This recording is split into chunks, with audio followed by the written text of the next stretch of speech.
നരിവേട്ട നരിവേട്ട എന്നാണ് സിനിമയുടെ പേരെങ്കിലും നമ്മൾ നരവേട്ട എന്ന് വായിക്കണം. നരവേട്ടയാണ് നരവേട്ട. 2003 മുത്തങ്ങ സമരം, മുത്തങ്ങയിൽ നടന്ന ഫെബ്രുവരി 19 നടന്ന ആ സമരത്തെ കൃത്യമായ ആ സത്യമായിട്ടുള്ള ആ ഒരു സംഭവ കഥയെ എടുത്തിട്ട് നല്ലതുപോലെ ചെയ്തു വെച്ചിരിക്കുന്ന സിനിമയാണ് നരിവേട്ട. അപ്പൊ ആ നരിവേട്ട എന്ന് പറഞ്ഞ സിനിമ നമ്മൾ കണ്ടു. അനുരാജ് മനോഹറാണ് ഈ സിനിമയുടെ സംവിധായകൻ. അദ്ദേഹം ഈ സിനിമ എടുക്കാനായിട്ട് കാണിച്ച ധൈര്യമുണ്ടല്ലോ, ആ ധൈര്യത്തിന് കൊടുക്കണം ഒരു സല്യൂട്ട്.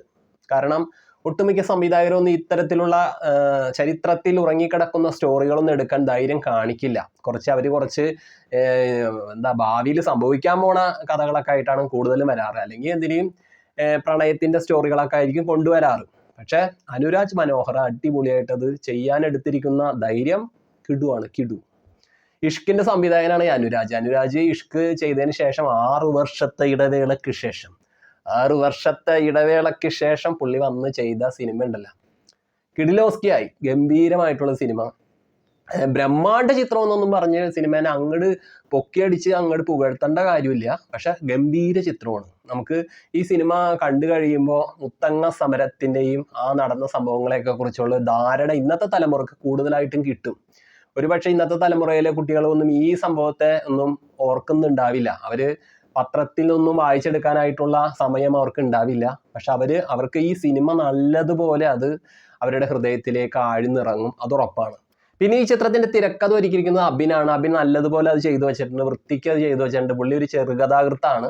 അപ്പൊ ചെറുകഥയിൽ അദ്ദേഹം ഉപയോഗിക്കുന്ന ആ എരിവും ആ ഒരു ഊർജവും കരുത്തൊക്കെ ഉണ്ടല്ലോ, അത് സിനിമക്ക് നല്ലതുപോലെ ഗുണം ചെയ്തിട്ടുണ്ട്. അപ്പൊ അദ്ദേഹത്തിന്റെ ആദ്യ സിനിമ നല്ല ഒരു എഴുത്ത് മേഖലയിലേക്ക് കുത്തനെ ഇടിച്ചു കയറി നമുക്ക് പറയാം. പക്ഷെ ഈ ചെറുകഥ എഴുതുന്ന ആ ഒരു സ്റ്റൈല് സിനിമക്ക് കൊടുത്തപ്പോ ഇതിന്റെ ഫസ്റ്റ് ഹാഫിൽ കുറച്ചേറെ ഇച്ചിരി ഇഴച്ചില് നമുക്ക് തോന്നിയിട്ടാ. അതും പറയണം, ശരിയും പറയണം, തെറ്റും പറയണം. അപ്പൊ ഇതിന്റെ നായകൻ എന്ന് പറയുന്നത് നമ്മുടെ ടൊവിനോ തോമസ് ചെയ്ത വർഗീസ് പീറ്റർ എന്ന കഥാപാത്രമാണ് നമ്മൾ ഈ സിനിമയിലൂടെ നീളം കാണുന്നത്. പക്ഷെ അദ്ദേഹത്തിന്റെ ഒരു സ്റ്റൈലുകളും രീതികൾക്കൊക്കെ ഇച്ചിരി മാറ്റി പിടിച്ചുകൊണ്ടുള്ള ഒരു ഇതാണ് എനിക്ക് തോന്നിയത്. കാരണം ഒറ്റ കഥാപാത്രമാണെങ്കിലും ഓരോ ടൈമുകളിൽ അതിന്റെ ഭാവങ്ങൾക്ക് വ്യത്യാസം വരുന്നുണ്ട്. അദ്ദേഹം ആദ്യത്തിരി സ്വാർത്ഥനൊക്കെ ആണെങ്കിലും പക്ഷെ പതുക്കെ PSC ഒക്കെ എഴുതി കിട്ടിയ ജോലിയുമായിട്ട് പോലീസുകാരനായി മാറുകയും പിന്നീട് ആ സിനിമയില് ടൊവിനോ നല്ലതുപോലെ ആക്ട് ചെയ്തിരിക്കുന്നു, അടിപൊളിയായിട്ട് ചെയ്തിട്ടുണ്ട്, ഗംഭീരമായി ചെയ്തിരിക്കുന്നു. അത് വളരെയേറെ നമുക്ക് ഇഷ്ടപ്പെടും. പിന്നെ ആര്യ സലീമിനെ എടുത്തു പറയണം. ഇതില് ശാന്തി എന്ന് പറഞ്ഞ കഥാപാത്രത്തെയാണ് ആര്യ സലീം ചെയ്തിട്ടുള്ളത്. ആര്യ സൂപ്പറായിട്ട് ചെയ്തിരിക്കുന്നു, അടിപൊളിയായിട്ട് ചെയ്യുന്നു, കിടുവായിട്ട് ചെയ്യുന്നു. പിന്നെ പ്രണവ് തിയോഫിൻ സൂപ്പറായിട്ട് ചെയ്തിട്ടുണ്ട്. പ്രണവ് എന്ന് പറഞ്ഞ പുതുമുഖ നടനാണ് പ്രണവ് തിയോഫിൻ. അടിപ്പനായിട്ട് താമി എന്ന് പറഞ്ഞ കഥാപാത്രത്തെ ചെയ്തിരിക്കുന്നു, സൂപ്പർ. അതുപോലെ തന്നെ സുരാജ് ചെയ്തിരിക്കുന്ന കഥാപാത്രം ഉണ്ടല്ലോ, ഹെഡ് കോൺസ്റ്റബിൾ, അടിപൊളിയായിട്ടുണ്ട്, കുറച്ചു നേരം ഉള്ളു പുള്ളിയൊക്കെ, പക്ഷെ നല്ലതുപോലെ ചെയ്തു വെച്ചിട്ടുണ്ട്. നായികയായിട്ട് പ്രിയംവദ കൃഷ്ണയാണ്. പ്രിയംവദയും നല്ല മെച്ചമായിട്ട് തന്നെ ചെയ്തിട്ടുണ്ട്. പക്ഷെ നമുക്ക് എടുത്തു പറയേണ്ട ആൾക്കാരാണ് ഇവരൊക്കെ. ആര്യ സലീം, താമി ആയിട്ട് ചെയ്ത പ്രണവ് തിയോഫിൻ, ടൊവിനോ ഒക്കെ. അപ്പൊ നല്ലതുപോലെ സിനിമയ്ക്ക് ഇവരൊന്നും അത്രയേറെ ബോറൻ ആയിട്ടുള്ള ഒരു കഥാപാത്രങ്ങളായിട്ടൊന്നും മാറിയിട്ടില്ല. സിനിമ നല്ലതുപോലെ നമുക്കത് നമ്മുടെ ഹൃദയത്തിലേക്ക് ആഴ്ന്നു പതിക്കും. ഇന്നത്തെ തലമുറയ്ക്ക് ഈ സിനിമ നല്ലതുപോലെ ഉപകാരപ്പെടും. കാരണം മുത്തങ്ങ സമരമൊക്കെ ഇന്നത്തെ തലമുറയിലെ കുട്ടികൾ ഒരുപക്ഷെ അത് അവരുടെ ചിന്തകളിലേക്ക് കടന്നു വന്നിട്ടുണ്ടാവില്ല. പക്ഷെ ഈ സിനിമ കാണുമ്പോൾ അത് നല്ലതുപോലെ ഇങ്ങനെ ഒരു പാഞ്ഞു കയറുന്ന കാറ്റ് പോലെ കടന്നു വരും. അതുപോലെ ജേക്സ് ബിജോയുടെ BGM, സംഗീതം ഒക്കെ പൊളിയായിട്ടുണ്ട്, അടിപൊളിയായിട്ട് ചെയ്തിട്ടുണ്ട്. ജേക്സ് ബിജോയുടെ സംഗീതത്തിന് അത്രയേറെ ഒരു മാധുര്യം ഉണ്ട്. ഈ അടുത്ത കാലത്തായിട്ട് വരുന്ന അദ്ദേഹത്തിന്റെ ചിത്രങ്ങളൊക്കെ നോക്കുകയാണെങ്കിൽ നമുക്ക് കിടുവാണ്. പിന്നെ വേടന്റെ പാട്ട് ഈ സിനിമയിൽ ഇല്ല. പക്ഷെ വേടന്റെ പാട്ടിന് അദ്ദേഹമാണ് ഈ അടുത്ത് സംഗീതം ഒരുക്കിയത്. നരിവേട്ടയ്ക്ക് വേണ്ടിയിട്ട് ചെയ്ത പ്രമോ സോങ്, അത് കിടുവാണ്. ആ പാട്ട് കേട്ടാൽ ഈ ചിത്രം എന്താണെന്ന് പെട്ടെന്ന് മനസ്സിലാവും.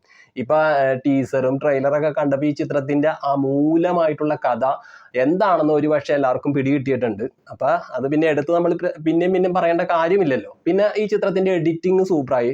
ഷമീർ മുഹമ്മദാണ് എഡിറ്റ് ചെയ്തിരിക്കുന്നത്. ഛായാഗ്രഹണം വിജയ് ആണ്. നല്ല മനോഹരമായിട്ടുള്ള ഷോട്ടുകൾ, അതിമനോഹരമായിട്ടുള്ള ഷോട്ടുകൾ. അതെങ്ങനെയൊക്കെ ഒപ്പിയെടുക്കണം എന്നുള്ള രീതിയിൽ കൂടി തന്നെ എടുത്തിരിക്കുന്നു. ഇപ്പൊ വയനാട്ടിൽ അരങ്ങേറിയ മറ്റൊരു ചിത്രമായിരുന്നു ഉണ്ടയിലെ കുറെ സീനും കാര്യങ്ങളൊക്കെ വരൂലേ. പക്ഷെ അതിനേക്കാളൊക്കെ മികച്ചതായിട്ട് ഈ സിനിമ അത് എടുത്തു വെച്ചിട്ടുണ്ട്. മുത്തങ്ങ സമരം എന്താണെന്ന് കൃത്യമായിട്ട് ജനങ്ങൾക്ക് കാഴ്ചവെക്കുകയാണ് സിനിമ ശരിക്കും പറഞ്ഞാൽ സെക്കൻഡ് ഹാഫ് വന്നു കഴിഞ്ഞാൽ തീയാണ്, തീ ലെവലിലേക്ക് കയറിപ്പോവാണ്. ഈ എഴുത്തിന്റെ രീതി എന്ന് പറഞ്ഞാൽ അബിൻ എന്ന തിരക്കഥാകൃത്ത് എഴുതിയിരിക്കുന്നത് ഈ ചൂട്ടൊക്കെ കത്തി ഇങ്ങനെ എരിഞ്ഞെരിഞ്ഞ് കത്തി അങ്ങോട്ട് പടർന്ന് കയറൂലേ, ആ പടർന്ന് കയറുന്ന രീതി പോലെയാണ്. ആദ്യം നമുക്ക് അത്രയേറെ ഫീൽ ചെയ്യില്ലെങ്കിലും പതുക്കെ വരുമ്പോണ്ടല്ല സിനിമ ശരിക്കും നല്ലൊരു കിടു അനുഭവം തന്നെയാണ്. മികച്ച ചിത്രമാണ്, നല്ലൊരു സിനിമ. 2025 ടൊവിനോ ചെയ്തിരിക്കുന്ന ഗംഭീരമായിട്ടുള്ള കഥാപാത്രമായിട്ട് വർഗീസ് പീറ്റർ അങ്ങനെ അറിയപ്പെടും. അപ്പൊ നരവേട്ടയാണ്.